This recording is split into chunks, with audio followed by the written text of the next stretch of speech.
Yes, reka rero mbifurize kumererwa neza cyane shuti bakunzi ba Top Kivu News, nizere ko mumeze neza cyane aho murereye ari hose. Mbahaye ikaze rero bakunzi banjye, rero marana yuko ibintu byahinduye isura, ntago meze neza.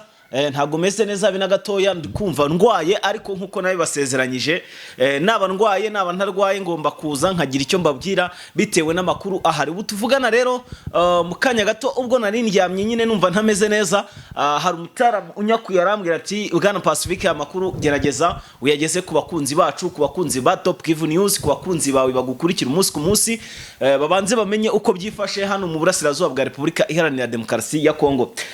Mama 23 yasoye itangazo mu masaha ashije, ariko nitangazo ryari rikanganye, nitangazo ryari riteye ubwoba cyane. Ubutegetsi bwa leta ya Kinshasa ryahamuye cyane abasirikare bari ku rugamba. Ubwo ndabara nyine abasirikare ba coalition barwana ku ruhande rwa leta ya Kinshasa, bahise bagira ubwoba ku buryo bukomeye cyane. Ubwo bwoba bagize rero nibwo nje kubasobanurira, ndetse n'ikintu cyabayeho kidasanzwe nicyo ngiye kuza kugira gute kubabwira. Bakunzi bangere umuze kunyihanganira, aya makuru turagenda tuyagendamo gake gake kugira ngo ntaza kuvuga cyane bikaza kurangira nisanze mu bitaro, dore ko n'ubu ngubu numva ntameze neza. Mujye ku mavi musengere mwoka byaramwe, ndikumva ntameze neza rwose habe na gatoya. Amakuru rero aragira tuti M23 yasohoye itangazo rikanga ubutegetsi bwa leta ya Kinshasa. Ariko reka nze ndaje nyarambure banze mbabwire izindi camake. Turagaruka ku basirikare bangora, abasirikare bangora nabo bahuye n'ikibazo gikomeye cyane, ndetse amwe mu makuru turi gukurura dukura ku mboni zacu zere muri bira bice aravuga ko abasirikare bangora batangiye kugenda basubira inyuma, bava mu bice bimwe na bimwe bagenda babita bigira mu bindi bice bitarimo imirwano. Andi makuru aravuga ko mu gihugu cy'u Burundi abasirikare bongeye koherezwa atari bakeya, kuko abasanga hafi 160 n'indi batayo yari iri hano hafi naho bitazamabayi. Hano niho hari gutorezwa FDLR, ariko yari iri inyuma gato y'ishyamba rya Kibira, niyo yongeye koherezwa. Rero yajemo abasirikare ngo badasanzwe b'abasirikare b'abarundi ngo bafite imyitozo ku rwego rwo hejuru, ni bamwe mu batorejwe muri no shyamba rya Kibira. Ndaje nabyo mbibagezeho neza cyane gatanu kuri kagenzi kako. Mu yandi makuru ndababwira ko nanone kandi igisirikare cy'Ububirigi, igisirikare cy'u Burundi cyongeye gukubitirwa mu bice bya za Ruvungi, Katogota ndetse na Sange. Naho bita Runingu gusa ni ruguru cyane ya za Sange. Ndababwira uko byifashe aba basirikare bakubitiwe Runingu, byagenze bite, ubundi bakubiswe ute, baciye muri humye mu vetura gute, byose urabisobanukirwa neza cyane gatanu kagenzi kako. Hanyuma turababwira no ku nkuru ya Makenga uko ihagaze. Yes, mbahaye ikaze rero bakunzi ba Top Kivu News, mbahaye ikaze bakunzi ba Pacifique official, mbamenyesha ko rwose gukanda like ari ibintu by'agaciro cyane. Buno murabona nubwo ntameze neza, ariko ndavuze ati abakunzi banjye ntago nabiriza ubusango n'abaraza ubundi mutamenya makuru, ngomba kuza nkagira uko mbigenza nkababwira ku makuru. Rero murana ko nigomye byinshi, nari ndwaye, ariko ndavuga ati reka nse mbaha makuru rwose. Ikindi kandi bakunzi bacu, umuntu ufite umutima rwose wo kuva avuga ati reka dufashe Top Kivu News cyangwa se dufashe Pacifique, ntago ari tegeko, ariko bibaye byiza umuntu wese ufite umutima ukunda Pacifique, amakuru mbagezaho adacitse intege rwose. Nimero yanjye ni 07 946 684 2 ni 07 946 684 2. Iyo nimero yanjye ushobora kuyoherezaho ubufasha ubwo aribwo bwose, inkunga yawe yariyo yose ukingana yaba ibaye, yego mu bikore rwose, mwitange abakunzi banjye rwose, mugerageze mungaragariza urukundo. Badi munyemerere rwose ite mbagezaho n'amakuru, ariko kandi ushobora no kumpa igitekerezo cyangwa se n'ibindi byose waba ushaka kumbwira ukabimbwira, nabyo biremewe. Hanyuma ushaka kujya muri groupe yacu urareba muri comment ya mbere ipininzemo link ya groupe ya WhatsApp yacu, hanyuma rero uraza kuyijoininga ujye ubasha kubona amavideo ndetse n'amafoto y'ibibera ku rugamba. Murakoze cyane rero bakunzi bacu kuba mwemeye gutanga ubwo bufasha ndetse no kujoininga groupe yacu. Munyemere rero twite dutangira amakuru. Ntago turi buze gutinda, munyemere twite dutangirira ku makuru avuga ukuntu M23 yasohoye itangazo rya Kasamutwe. Iri tangazo rero rya M23 ryahahamuye cyane abasirikare barwana ku ruhande rwa leta ya Kinshasa ku buryo buteye ubwoba cyane. Nuko M23 yavuze yuko ibintu bigiye gusubirira irudubi kandi ko bagiye gukoresha imbaraga zishoka izo arizo zose kugira ngo batabare abaturage bamaze iminsi batotezwa babayeho ubuzima bubi babutewe n'ingabo zirwana ku ruhande rwa leta Kinshasa. Ubwo bavuzemo ingabo z'u Burundi, bavugamo ingabo z'abanyangora, bavugamo kino gisirikare cy'Ubufaransa kimukiye muri Kongo, bavugamo igisirikare cy'Ububirigi kimukiye muri Kongo mu bice bya Zabarikare ndetse na Gisangani. M23 yavuze yuko igiye guhagurukira bino bibazo kandi ko niba Kisekedi yarahisemo uburyo bw'intambara ko nabwo ubwo buryo babushoboye nabwo baraza kubwitabira ku bwishi bakaza kuba babasha kugira gute guhangana nabo barwana ku ruhande rwa leta Kinshasa bose. Yego, amwe mu makuru rero dukurura nuko iyi coalition yabashije kubimenya, hanyuma abasirikare benshi biganjemo abangora bari bari kurwanira muri Kivu y'Amajyepfo batangiye kugenda basubira inyuma bihuta cyane ku bwishi. Ushobora kwibaza ngo bihuse kubera iki rero? Bafite amakuru yuko M23 ifite intwaro n'izindi z'ubuntu n'izindi Imana yabongerereye. Babonye inkunga, bahawe ngo za drone, bahabwa izi modoka zirasa za BM21, bahabwa amarokobuteri y'intambara atwara abasirikare n'amakamyo menshi ya gisirikare ahabwa nyine abasirikare yo kujya abajyana mu bice bigiye bitandukanye. Ikindi ngo bakuriye amakuru basanga M23 ngo igiye kohereza ingabo cyangwa se kudeployinga nyine abasirikare batari bake cyane hano muri Kivu y'Amajyepfo. Ibi bisiguye iki rero? Bisiguye ko intambara bagiye kongera kwisubiza urudubi kandi ko biraza kurangira hapfiriyemo benshi. Ubwo ndavuga mu barwana ku ruhande rwa leta Kinshasa, ubwo urumva ni coalition. Ibi rero M23 yabivuze nyuma y'iminsi itari mike cyane, gusa itangazo ntago ndisomye mvuzemo bike by'ingenzi nabashije kubonamo, ibindi rwose ni ibisanzwe, ni bya bindi byo kwikoma ubutegetsi bwa Kinshasa ngo bagabye ibitero naha ngo kubwizo mpamvu. Rero mvuze impamvu nyamukuru yabateye kuvuga ko bagiye kwataka, nako mvuze icy'ingenzi mukwiriye kumva cyo kuvuga ngo bagiye kwataka urugamba barwinjiramo indani kwa ndani. Bakunzi bacu mutkuranyishe ariko bagiye kwataka ngo bivuye imuzi n'imuzingo, bagiye gukora ibishoka ibyo ari byo byose ngo bagire gute batake barebe ko yuko bashobora kwigarura ibice bimwe na bimwe.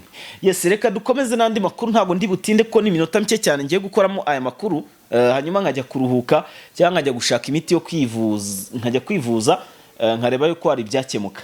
Hanyuma bakunzi bacu, andi makuru aragira ati igisirikare cy'u Burundi cyongeye kirakubitwa ku buryo bukomeye cyane, ariko gikubitirwa ahitwa Ruvungi. Uba warenze muri biriya bice byo bya Zasange uri musa n'ujya zamuka ibyo bisiga mwumvise biciye hanze aho ndi gukorera amakuru nk'uko byaramwe twajyana mu kabande mwa nabuze ikinsetsa ariko ndasetse, biranze ndasetse. Erega ntago Imana yanyanga niyo bonye nababaye yohereza ibinsetsa nk'ibyo bisiga biciyeho, ntago nari nzi ko bya hano hari umuhungu w'isundebe ikijisho arambwiye ngo araza kuvuga ko wakoreye mu kabande, ariko nabidanje kabisa. Abakunzi bacu muri abantu bakuru rata ndabakunda cyane, niyo mpamvu. Hanyuma reka twikomereza amakuru. Hari umuntu wambwiye ngabona seka ngakumva biramubabaje. Ese bikubabaza uti? Guseka kwanjye birakubabaza kweri? Ura wambabaje. Hari comment njya mbona bakunzi banje inkora mutima nk'uwo muntu mujya muri comment murebe musome mu munsubirize. Umuntu nyanga ampora iki? Amakuru mbaha ni mabi, mumbwire ni mabi, mumbwire. Ikindi nanibagiye kubabwira, muze kumbwira n'isaha mwumviyeho amakuru, biraza kumfasha cyane. Ndaza gusoma comment zanyu nubwo nza kuba ndyamye cyangwa indwaye, ndaza kugerageza nzisome. Yes, narindi kubabwira rero yuko ahitwa Ruvungi urugamba rwahinanye ku buryo bukomeye cyane, ndetse abasirikare benshi b'intare za Sarambwe, amakuru ndi kubasha gukurura, bahakubitiye abasirikare bageze ngo kuri 17 b'Abarundi ku isaha ya 8:32 bahita bicwa deregite. Ntago bigeze bafata amatekwa cyangwa babafate babajyane kubafunga nyine ahabugenewe. Oya, aba babakubise bamaze no kubakuramo amakuru bahita babica. Ntago mvuye turi gifata amatekwa. Aba basirikare rero n'abasirikare bari bari muri biriya bice bya za Ruvungi tubitse ko haherereye abasirikare b'intare za Sarambwe, niba ari Ruvungi niba ari Runingo, ni Ruvungi gusa nyine ruguru ya za Sange urenze usa n'ujya za Bukavu. Yego ahangaha rero 23 amakuru mfite nuko abasirikare hakubitiye ngo yabakuyemo n'amakuru bamenya yuko ngo leta y'u Burundi ishaka kugaba ibitero ku musozi wa Kamanyora. Badi Kamanyora igiye kugabwaho ngo ibitero bikomeye cyane. Hanyuma reka tuganire. M23 nge navuga ko ubu tuvugana bafite akazi kenshi ko gukora. Nubwo bagize gutya bagasohora rero tangazo, ariko ntago rihagije, ryagombaga guherekezanywa n'ibikorwa. Rira tangazo ryo kumenyesha ubutegetsi bwa Kinshasa yuko bagiye kubagaho ibitero, yego nibyo, ni nabyiza ko baba bagiye kugira gute kwirwanaho mu buryo bugaragara. Ariko rero nonaho bigeze dukeneye ibifatika, dukeneye kugaruka hano kuri mikoro tubwira abakunzi bacu ngo M23 yavuniye mu mavi mu mujyi wa Uvira. Mu mujyi wa Uvira, buri mujyi wa Uvira ni ukenewe, naho ibindi bice byose ubushobozi bwo kubifata murabufite rwose, ni ibintu bigaragarira amaso ya buri wese. Ubushobozi burahari, amafaranga, ibikoresho n'ibindi byose murabifite. Igihari hubwo ubu ngubu abantu benshi bakeneye, ari nacyo bajya birirwa bambwira, bakeneye kumva ko Uvira yabaye itombe. Ubwo rero ikindi cya kabiri navuga, nyuma yuko bamenya amakuru yuko igisirikare cy'u Burundi gifite gahunda yo kwigabira ibitero hano Kamanyora, kandi birashoboka kuko ntago bwaba ari ubwa mbere. Ntago bwari ubwa mbere igisirikare cy'u Burundi kirasa kiri mu Burundi. Ubushije barabikoze mwarabibonye, barasa bari Burundi, barasa muri Kamanyora.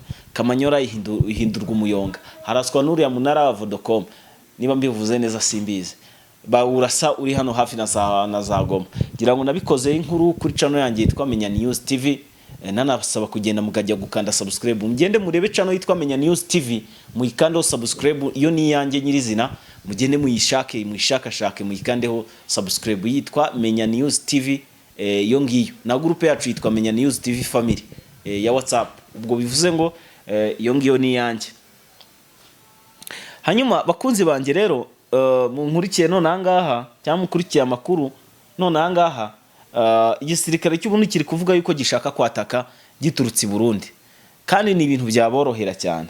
Angarama 23 nayo iratangaza ko izakora ibishoboka ibyo ari byo byose ari guturuka ibisasu, bakaba ariho bibanda bakajya kubizimiriza iyo biri guturuka.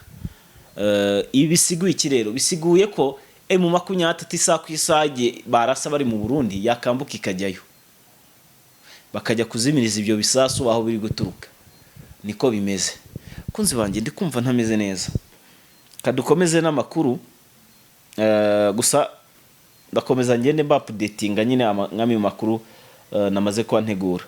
Hanyuma mu igisirikare nanone kandi cy'u Burundi, ubwo ana makuru yakuwe muri abo basirikare bari hano muri za Ruvungi bafashwe, gusa ari nabandi bari batatse saa 4 za mu gitondo zishyira saa 5, bari batatse ahitwa Sange, ariko biza kurangira bakubiswiza akabwana nabo basubirayo birukanka. Icyo gitero cyari cyaje Sange cyari kigamije kugera Ruvungi bakata bagera za Kamanyora, hanyuma bari Kamanyora abari mu Burundi muri Kibitoki bagatangira kurasa. Nyuma yo gutangira kurasa rero bakajya kwigarurira za Bukavu n'utundi duce tugiye dutandukanye. Ikamabwire nanone kandi ibijyanye n'abasirikare 169 niba ari 9 b'Abarundi boherejwe hano muri Kongo. Ahangaha abo basirikare b'Abarundi boherejwe hano muri Kongo baje guhangana na M23 nyuma yuko bagenzi babo bishwe, ariko aba baje bo ngo bafite undi mwihariko, ngo wo kurwanira ahantu hashoboka n'ahadashoboka. N'abasirikare ngo badasanzwe ba President Evariste Ndayishimiye, n'abeza mu beza, ni babandi bataboneka. Uyu munsi babonetse rero, baje ngo guhangana na M23. Aba ni bamwe mu bari bakozwe nk'itsinda rigomba kuzivugana General Sultani Makenga, ariko bibaye ngombwa ko boherezwaho rukomeye.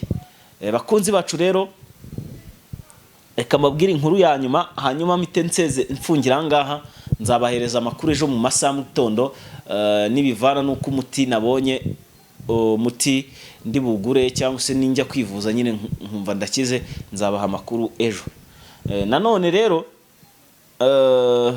ubu tuvugana abasirikare bangora nabo batangiye kugenda bagira gute bakina igitse nkuko nababwiye mu makuru yabanje mu mucamake ntabwo abasirikare bangora bari kwiruka bahunga bavuga ati Mana dutabare, bari gukizwa n'amaguru muri rusange, bari gukizwa n'amaguru birukanka bagenda bahunga.